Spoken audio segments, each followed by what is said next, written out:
Yeah. Well, guess what? I'm back.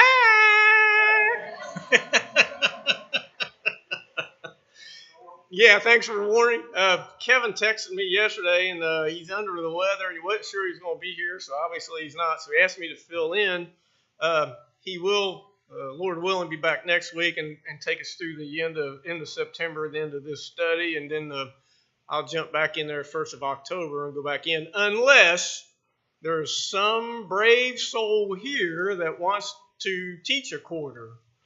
And don't everybody jump at once up here at me and crowding or whatever. But no, seriously, if there is any of you guys that want to try it for a quarter, we're equal opportunity employer. We don't discriminate.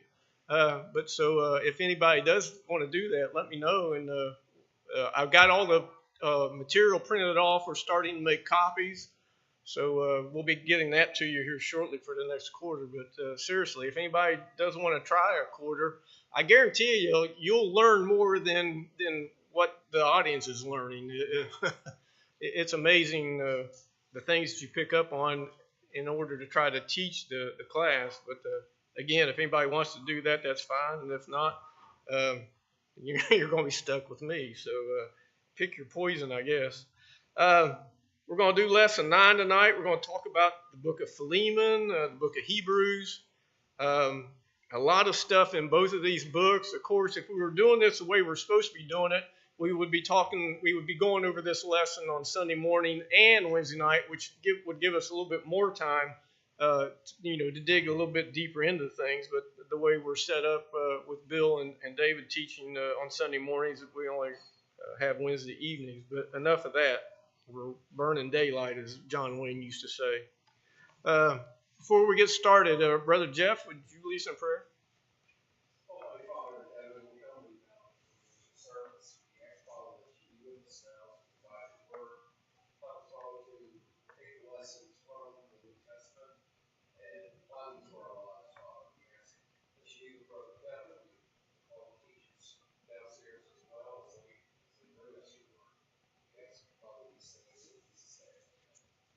Thank you. The book of Philemon is an interesting book, a very short book, just a few verses really. And really what it is, it's a personal letter and written by Paul to Philemon. And you kind of wonder, I'm sure that wasn't the only personal letter that Paul ever wrote to anybody. So you kind of wonder, why did God have the Holy Spirit, take this one letter and put it in our Bible, So, but I think there's a lot of things that we can draw from it as we read through it, as we go through the study. Of course, some background on what we know. We don't know a lot about Philemon and some things, but we do know some things. Of course, he lived in Colossae. At some point in time, Paul taught him the gospel, and he was converted to Christianity. He was baptized, obeyed the gospel, and the church actually met in his house. Okay, of course, they didn't have buildings back then, so they had to meet someplace. They met in his house, so he was probably fairly wealthy. He wasn't extremely poor. He might not have been really, really rich, but he was pretty well off. He had a house that was sufficient in size that they could meet together. Big enough that he has a slave whose name is Onesimus. Okay, and we just answered the first couple of questions, which is fine. That's all good. But again, this is addressed to Philemon. Paul is very passionate about his address to Philemon. A lot of times Paul starts his off, as I'm your fellow Christian, your fellow brother in Christ, some of these different things that he starts some of his other books off.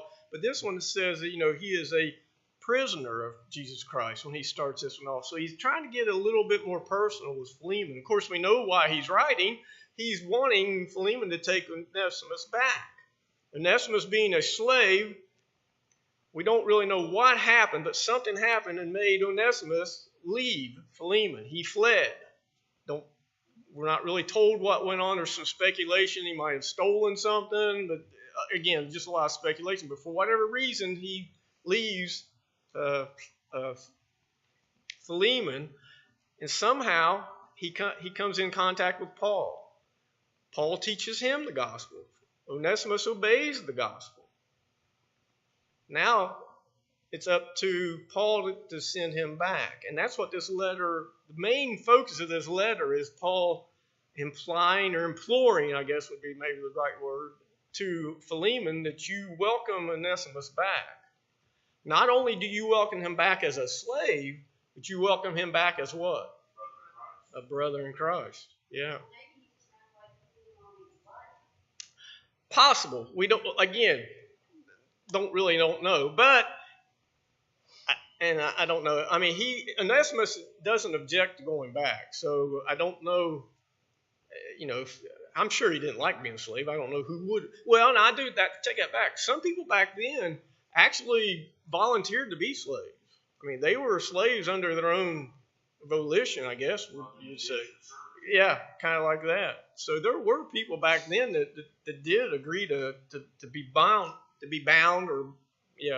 by slavery.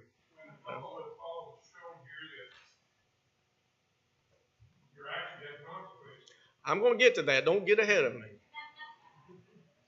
Keep that thought in case I don't cover everything you're going to say. Go ahead. Nah, go ahead. No, go ahead. I was just saying, people look at slavery in the Bible, see it in a way condoned, and people kind of panic, like, wait a minute, how can God condone slavery? But back then, it was a pretty good relationship a lot of times. It was maybe they got a slave from war, a slave from maybe a guy who owed somebody money, became a servant. And I mean, the Bible is kind of, it gives us this, I guess you'd say, a false employee kind of relationship. People look at slavery and they think, during the segregation before then, during the Civil War, they think that. But even back then, there were people that treated the slaves in a decent way too. Right. Yeah. Yeah. A lot of the slaves were, were casualties of war. One country takes over another country, so you became the Israelites were a slave to the Egyptians.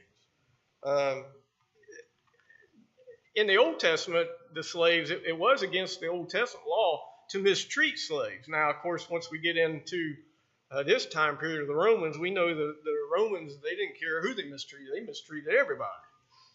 They were, again, equal opportunity employers when it come to persecution. I was looking for something else about the slaves, and of course, I can't find it when I want it.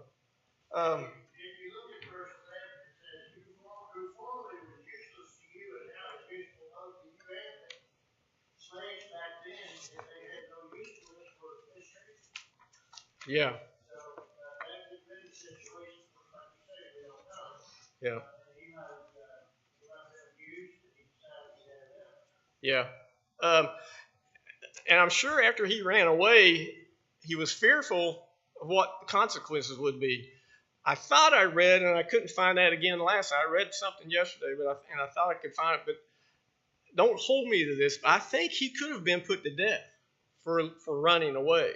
Don't hold me to that, but I couldn't find it again, but I'm positive I read it someplace. I didn't come up with that on my own.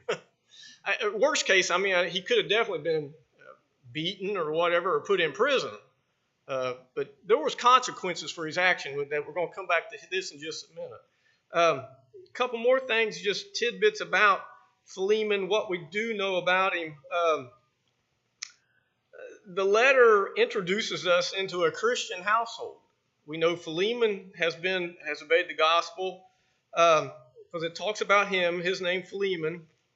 The mother of his wife, from what I gather, is Apphia, Apphia, and probably the son is this Archippus. Don't know exactly if it's his son, because there's some scholars say yes, some say no. Most say that, yeah, more likely it is his son. But even at that, and then you've got servants and slaves, so you've got a household here that is a Christian household. You see a good example of this very way back, early on. Here is a good example of a Christian home. And of course, the idea of slavery isn't new to us. We think a lot of things that we've got going on are all new, but slavery goes clear back, way, way back. And so here it is again, and it's not right now today, and it wasn't really right back then. And so here you've got, this Philemon, this Christian now that has the opportunity to change things around from working it from the inside out, so to speak. Trying to make changes to the culture, that affects these people that are slaves. So just some things to think about as you read through it. I would encourage you, if you didn't get a chance to read through it. It's a very short book, but a lot of good things that goes on about it. It's a book about compassion. Its theme is that Christians should always be courteous in their business dealings, and be kind and be fair. It talks about the art of how Christians should treat other people. And that's kind of Paul's letter to Philemon here. You've got a brother now. He's your slave, he's your servant, but he's also your brother in Christ now. He needs to be treated as such. So we kind of have already gone through 1, 2, 3, and I'm still coming to Philip here in just a second. Number 4, so what solution did Paul offer for any debt that was owed to Philemon by returning the slave? What was Paul going to do? Paul would pay whatever kind of debt had been incurred because of this. And I'm not exactly sure what kind of debt would have never owned a slave, so I don't know exactly what kind of debt he might have incurred. Maybe he had to go hire somebody else to take up the slack of Onesimus, or maybe Onesimus was a really good person, and so he had to hire 2 or 3 people to take his place. He could have stole something, exactly. And that's what some of the commentators think happened. He probably stole something. So it might have been the cost to replace whatever he stole. But now let's go back to what Philip brought up. Just because, let's assume that Onesimus was a thief, and it doesn't really matter. But he's left. He's ran away. Now he's become a Christian. But what's Paul going to do? What's Paul tell him that he has to do? He has to go back, doesn't he? For one, that was the law. That was the law. If you were a slave, you were owned by a person, that was the law. You still, even though he's a Christian, he is still owned, as much as we hate to use that terminology, he was owned by Philemon. So there were consequences under the law if he did not go back.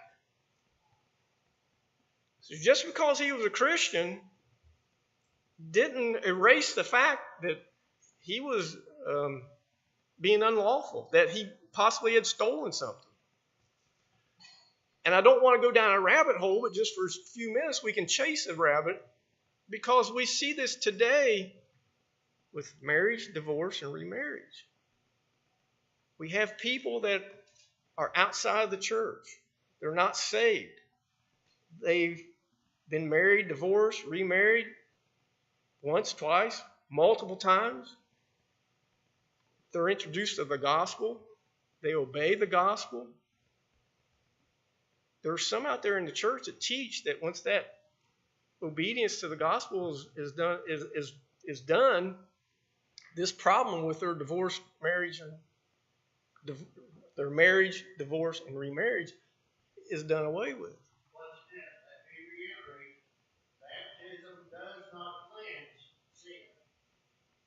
Yeah, I'm heading that way. I'm trying to. It's taking me a minute to get there, Waldo. Yeah, baptism, there's still consequences to be dealt with. Onesimus has to go back to Philemon and face the music. Whatever that is, he's got to make restitution for it. He's got to make it right. Same way, as hard as it is in divorce, marriage, divorce, and remarriage situation. Baptism doesn't wipe that out.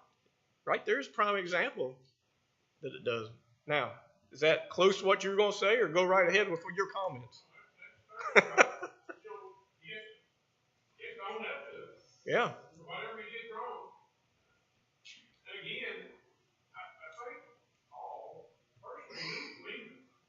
Oh, absolutely he did. I mean, he wasn't a stranger to him. He knew the situation. Mm-hmm. When he told him this, he said, "Hey, I'm sorry. Yeah. You got to get back." Yeah. Yeah. Paul personally knew. I mean, this is a letter just like you would write to your best friend. I mean, Paul and Philemon are good friends. I have to believe that the way the letter is written and the word terminology that he uses in there and everything. So I don't know. It's possible. Paul's been in prison for some time here. I don't know exactly how much time he's been in prison. This is thought to have been written around 63 A.D. So 62, 63 A.D. So I don't know exactly. I didn't go research back the time period that Paul was in prison, because Paul does, in the letter he talks about, he's asking Philemon, to prepare a room for me. He's he's hoping that he gets out of prison pretty soon and he's going to be able to travel again, and so he's asking Philemon, to have a place ready for me when I get there. So I'll definitely believe in providence, because he says in verse 15, "For perhaps he departed for a while for this reason, that you might receive him forever." I'll believe that providence could work out. I mean, Paul, maybe it wasn't good that Paul was in prison, physically speaking, but God used that to work out other things. So. Yep. Yeah. Again, Philemon, Paul is trying to secure forgiveness from Philemon on Onesimus' part. And then, of course, he's also writing about securing a place for him to stay once he gets out of prison. So this book is really could be considered, a good example, maybe a masterpiece, even maybe on the art of persuasion. That's what Paul's trying to do. He's trying to persuade Philemon to take Onesimus back, and deal with him kindly, deal with him justly, but deal with him kindly and compassionately. The same way that Philemon would want to be treated in the reverse situation or whatever. So a lot in that little book, just those few little verses, a lot in there. Let's see if I can read my chicken scratching to see if there was anything else. And, again, first century slavery was commonplace. In Jerusalem, it's said that there was probably 3 times, maybe 4 times as many slaves as there were people. So it was very commonplace back then. And slavery, when we think of slaves, I know what we think of here in this country, but that wasn't the case back then. Skin color, race, nationality, whatever, it didn't matter. I mean, anybody could be a slave. You could be, like I said, bought from bondage. You could be won through a war, whatever the case may be. I mean, Joseph was sold into slavery by his own brothers. So slavery didn't have any boundaries that we kind of put with it today, stigmatism or what do you want to say? Certainly not forbidding them, if you think about some of the great wonders of the ancient world. A lot of them were built with slave labor. Oh, absolutely. I mentioned it in class before, I visited Rome, we saw the Titus column. We read Titus in the New Testament, with Roman general. Well, that column was basically erected to help slaves. The Colosseum was built with actually a lot of Hebrew slaves that were brought back to Rome. Yeah. Built the Colosseum. Yeah. Well, with that many slaves being in that area, I mean, pretty much anything would have been built probably by slave labor. I mean, majority of things, or at least they would have had a part of it. So yeah, it was quite conflict. Yes. Could they have slaves, or could they be a slave? That I don't know, Donna. Of course, they had certain rights under being a Roman citizens, but could there be some situation that they could find themselves in slavery? Probably, but I can't answer that one. Go ahead.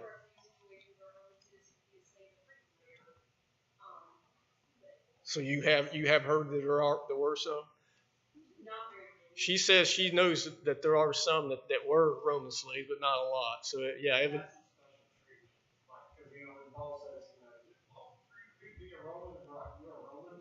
yeah, they had special treatment as Roman citizens, but yeah, but evidently there are some examples. Kimberly has read a few. There are some examples of actual Roman citizens being slaves. So. Yeah, exactly. That's what I said a while ago. They could choose to be it on their own.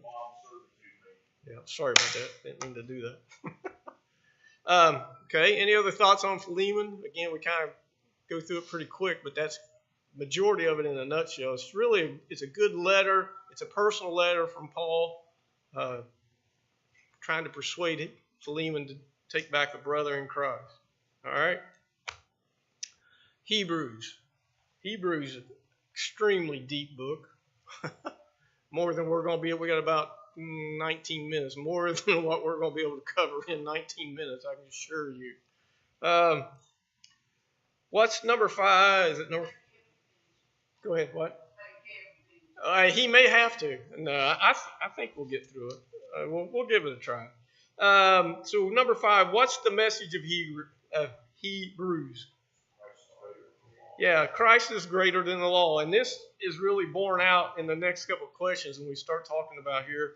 A little bit of background, not a lot of background on Hebrews, but this was written prior to the destruction of Jerusalem. We know that took place in AD 70. And the reason that you kind of can know this is there's a lot of references in Hebrews, of course, to the sacrifices being made at the temple. The temple was still active.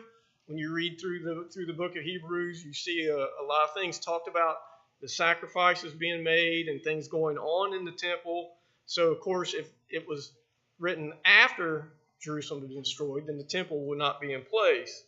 So it was probably written somewhere, again, in this AD 63 period, 6-7 years before the actual destruction of Jerusalem. And so that kind of dovetails in some of the questions that we get into on the second page here. I don't want to jump too far ahead before we get to that. So again, just some of the time frames so that you kind of got something in your mind that you can go back on. These next couple of questions, actually the next several questions, get kind of deep and involved, and we'll just kind of see where we go from here. But number 6, Christ is a priest after the order of who? Melchizedek. Where do we read about Melchizedek? Yeah. Chapter 14. Very good. Genesis chapter 14. Let's turn back there for just a second. We don't have time to read everything. The gist of what's happened in chapter 14 of Genesis, there were 4 kings that came together that went to war against people back at this time, other nations, whatever you want to call it. They end up capturing Lot. Of course, was Abraham's nephew, taking lots of goods, possessions, all this kind of stuff. Well, word gets to Abraham that this has happened. And so we can pick up here in verse, let me see, and we can start here in verse 11. Then they took all the goods of Sodom and Gomorrah and all their provisions and went their way. They also took Lot, and at this point in time, he's still referred to as Abram's brother's son, so that'd be his nephew, who dwell in Sodom, and his goods, and departed. Then one who had escaped came and told Abram, the Hebrew, for he dwelt by the terebinth trees at Mamre, the Amorite brother of Ishcal and brother of Aner, and they were allies with Abram. So now, when Abram heard that his brother was taken, he calls him his brother, but he's actually his nephew. When he heard that his brother was taken captive, he armed his 380 trained servants who were born in his own house and went in pursuit as far as Dan. He divided his forces against them by night, and he and his servants attacked them to pursue them as far as Hobah, which is north of Damascus. So he brought all the goods back, and also brought back brother Lot and all his goods, as well as the women and the people. skip down. Well, we can read it. Verse 17. And king of Sodom went out to meet him at the valley of whatever, and at his return, the other one there, and the kings who were with him. So anyway, verse 18, here's where we're introduced to Melchizedek. Then Melchizedek, king of Salem, brought out bread and wine, and for he was a priest of the God Most High, and he blessed him. He's blessing Abraham. He blessed him and said, Blessed be Abram of God Most High, professor of heaven and earth, and blessed be God Most High, who has delivered your enemies into your hand. And he gave him a tithe of all. And now the king of Sodom said to Abram, Give me the persons and take the goods for yourself. But Abram said to the king of Sodom, I have raised my hand to the Lord God Most High, the possessor of earth and heaven, and that I will take nothing from a thread to a sandal strap, and that I will not take anything that is yours, lest you should say, I have made Abram rich, except only the young men have eaten, and the portion that they had already eaten. So what's happened here is Abram at this point in time, Abraham is coming back from a war. He's won. He's victorious. He has all the spoils of war. And I kind of get the impression that he's riding a little high, you know. He's won a major victory. He's battled 4 kings. He defeated 4 kings. He's a little proud. He's kind of proud of himself. So here comes this Melchizedek. And Melchizedek is the king of Salem, which at that point in time was known as Jerusalem. We don't know anything about Melchizedek. You can read about him some more in Hebrews chapter 5 and then Hebrews chapter 7. But he's without origin. There's no record of his lineage. There's no record of his mother, father, anything, children. There's really no. He kind of mysteriously appears on the scene and he mysteriously goes away from everything. We don't really know much about him at all.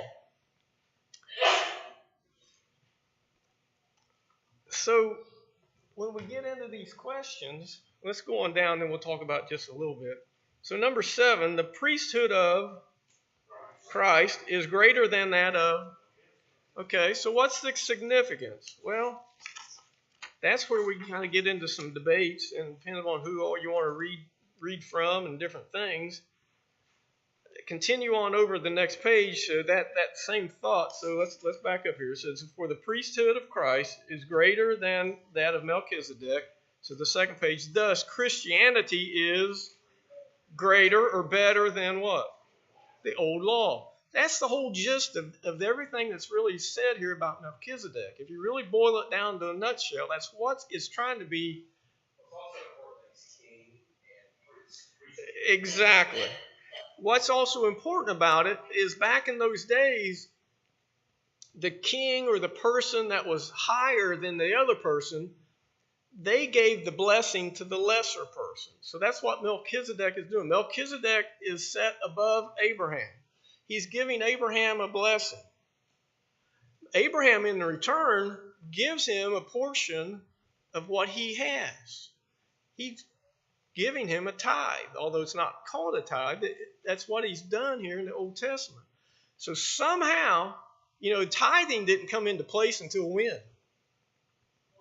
The law of Moses. Abraham's before the law of Moses. So God, at some point in time, through the fathers, the patriarchs, had given them instructions that they were to give. They were to tithe. We aren't told at that point in time that they were told to give a tenth. We don't know that. But all the way back to Adam, because that's the whole problem with Cain and Abel. Even clear back to Adam, they were told to return something to God. And so that's what Abraham is doing here. He is returning this to the higher up. And so I'll just kind of read what's in the teacher's part, because it's still kind of hard for me. I really don't exactly understand the whole thing, but I'll give you what's given here. It talks about Melchizedek. He's king of Salem. So then you have Abraham. He is the beginner of God's chosen people, the Israelites, that everybody was promised under him, under Abraham. Melchizedek is the priest of God Most High. Abraham represents the Jewish law in the Old Testament up to this point that Moses was given, of course, given the law. Melchizedek represents Jesus Christ in the New Testament. Melchizedek was greater than Abraham. Melchizedek gave Abraham a blessing. Melchizedek received from Abraham part of the money and animals that Abraham had taken from the 4 kings. So, with that being said, Melchizedek was greater than Abraham because the most important person always gave the blessing to the person who was less important. The most important person sometimes was given part of the other person's money and belongings. So Melchizedek was greater than Abraham in God's eyes, and Abraham knew this. Abraham recognized this. That's why Abraham allowed Melchizedek to bless him, and that's why Abraham gave Melchizedek part of what he'd won in the battle. With that all being said, Melchizedek was greater than Abraham, and Christ is a priest like Melchizedek. So Christ is greater than the Jewish law, which was given to Abraham's descendants. From everything that I'm reading, that's kind of the gist of the whole reason that Melchizedek is even brought into the picture, to show the Jewish people that Christ is greater than the old law. And they would have accepted Christ because he was from the wrong tribe. Levi, but Paul showed them this whole idea of a priest not having a lineage should be new to you. You remember Melchizedek, right? Exactly. It's not a made up concept. Yeah. And so we're going to run out of time. So Kevin, if you're watching, you're going to have to pick up the pieces here that I'm going to leave you. But the whole thing about book of Hebrews is about covenants, and it's trying to show them that the new covenant, Christ's covenant, is better than the old covenant. The word better is found 12 times in the book. Better revelation, better expectation, better priesthood, better hope, better testament, covenant, better promises, better sacrifice, better possessions, better country, better resurrection. The blood is used to describe the animal sacrifices. It's 20 times in the book. Covenant is found 12 times in the book. Over and over you see this. Numerous times is the writer of Hebrews trying to tell people and trying to show them that,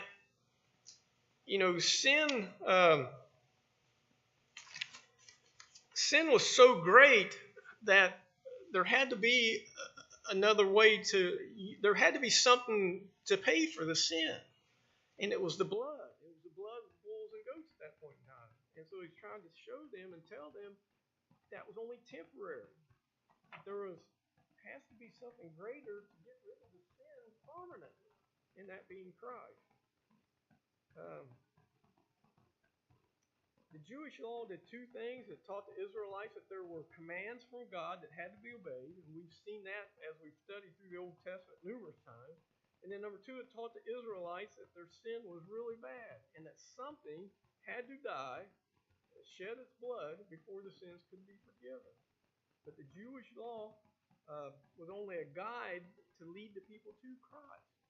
The Old Testament was a guide, was bringing them forward. They weren't ready for that, for Christ to be introduced at that point in time back in the Old Testament. Just like us, we don't, when we're born and we get to a certain age, we're supposed to go to school. Well, instead of going into kindergarten or first grade, we don't jump right into college, do we? We're not ready for that. They weren't either. They weren't ready back in the Old Testament for Christ to be brought into the world, for this all to take place. They had to be brought along. They had to learn. They had to be taught.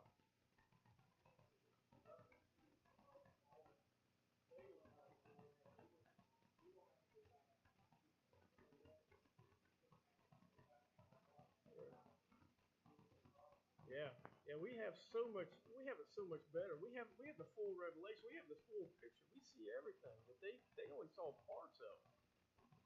So yeah, we have it so much better. All right.